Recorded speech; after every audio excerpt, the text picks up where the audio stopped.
ಕರ್ನಾಟಕದ ಇತಿಹಾಸದಲ್ಲಿ ಬಂಗಾರದ ಯುಗದ ಕಥೆಯನ್ನು ಹಾಡುವೆ ಕೇಳಿ, ನಾ ಹಾಡುವೆ ಕೇಳಿ, ಹಾಡುವೆ ಕೇಳಿ, ನಾ ಹಾಡುವೆ ಕೇಳಿ.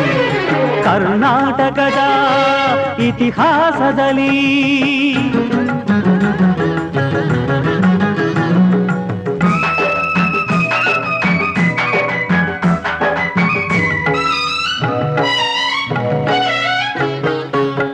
ಜ್ಞಾನದ ಜ್ಯೋತಿಯು ವಿದ್ಯಾರಣ್ಯರು ಅನುಗ್ರಹಗೈದ ಭೂಮಿಗಿದು.